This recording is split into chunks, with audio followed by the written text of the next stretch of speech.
Okay, guys, let us discuss the CALA Pre-Trial Exam 2026 Biology Paper 1. Now, the diagram below shows a state of the mammalian heart during a heartbeat. Okay, so let's take a moment and observe the diagram.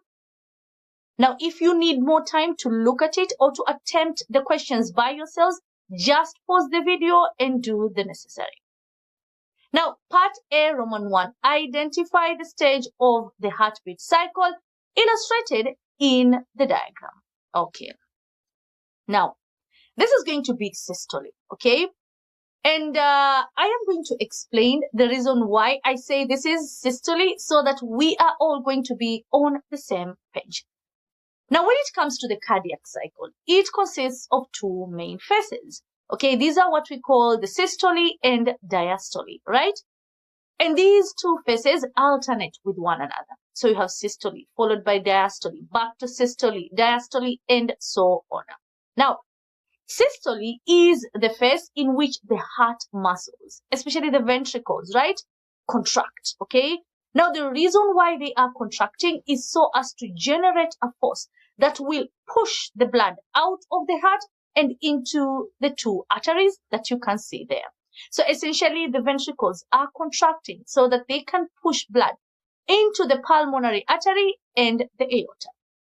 Now, this is so that the blood can be delivered to the rest of the body if it's in the aorta, and into the pulmonary artery, it's going to transport blood to the lungs. Now, diastole, on the other hand, you are going to have the relaxation of the heart. So during diastole, what will happen is that the heart muscles, especially those of the ventricles, are going to relax. Now, they will relax in order to allow blood to fill the ventricles. Where is this blood coming from? From the auricles, of course. So the ventricles will relax so that blood can flow from the auricles into the ventricles and fill them up. Okay? So essentially, we are going to have two phases. In one phase, you are going to have blood flowing from the auricles to the ventricles. Once the ventricles are full, they will contract and push the blood out of the heart. And this is what diastole and systole is, okay? So once this is done, again, it's back to square one. Filling of the ventricles, pushing of the blood out of the heart, and so on. And this is what we call the cardiac cycle.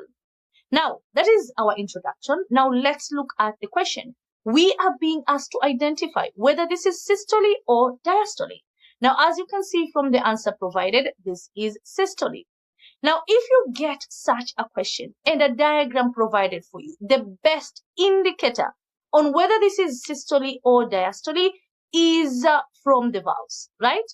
Now, when it comes to our heart, we have two main sets of valves. We have the cuspid valves and we also have the semilunar valves. Now let's pause there. Which are the cuspid valves? The cuspid valves are the valves separating the auricles from the ventricles. Mnaona hapo S, that is a cuspid valve. It's literally, okay, determining the flow of blood from the auricles to the ventricles. Now, if you look, okay, at our cuspid valve in this case, okay, this is the bicuspid valve. If you look at it, does it look to be closed or open? It's closed, right? You can clearly see it's closed.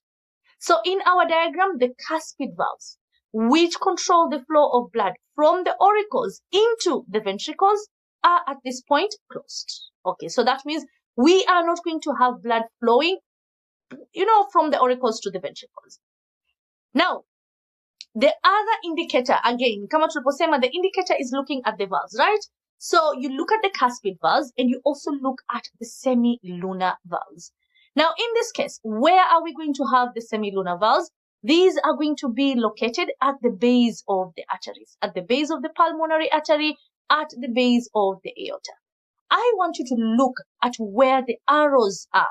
Mnaona hapo arrows, and there are those two structures that look like this, and the arrow is literally just passing in between.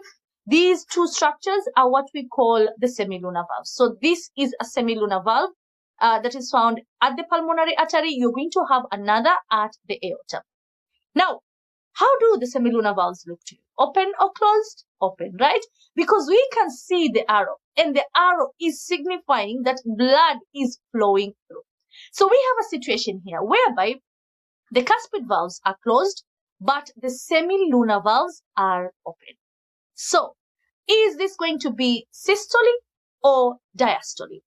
Now, when it comes to this, some students find it challenging to remember, okay? Is systole the contraction of the ventricles, or is diastole an easy way? I remind myself, and yes, I also need reminders because biology is vast. Now, an easy way I remind myself is CS, just CS, capital C and capital S. And I just remember CS, you know, cabinet secretaries. Ah, yes. So CS. Contraction is for systole. So in the case of systole, we are going to have the ventricles contracting so that they can push blood out of the heart through the arteries. And isn't that what is happening here?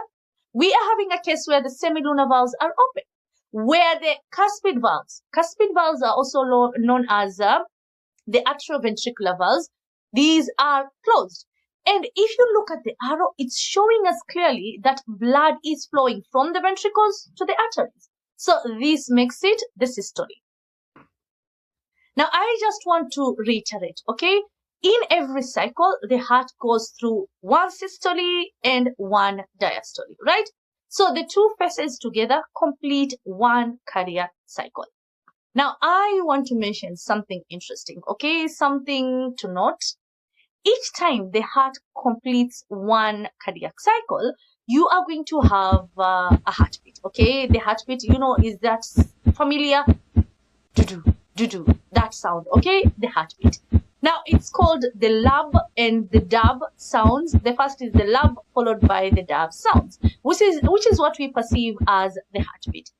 Now, an interesting thing to note is that these sounds, okay, the lub and the dub sound of the heartbeat, that one, is actually produced by the valves closing, okay? So when you have the cuspid valves closing, okay, pale mwanzo, cuspid valves in a close, okay, what happens is that it produces a sound, poof. It's like the closing of a door. So when the cuspid valves close, it's going to present that lub sound. Okay, there.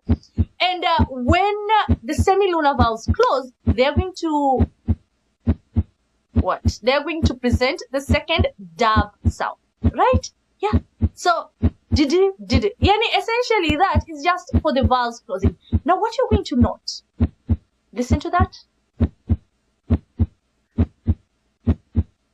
What you are going to note is that these two sounds are actually very close to one another, meaning that they don't take much time.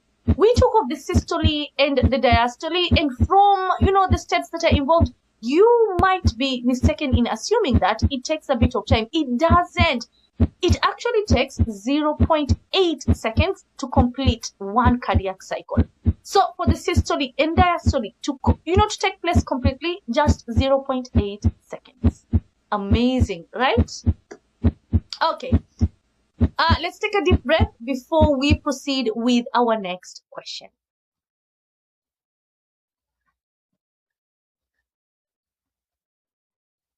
Part B, name the valve labeled S. Okay, that is going to be our bicuspid valve.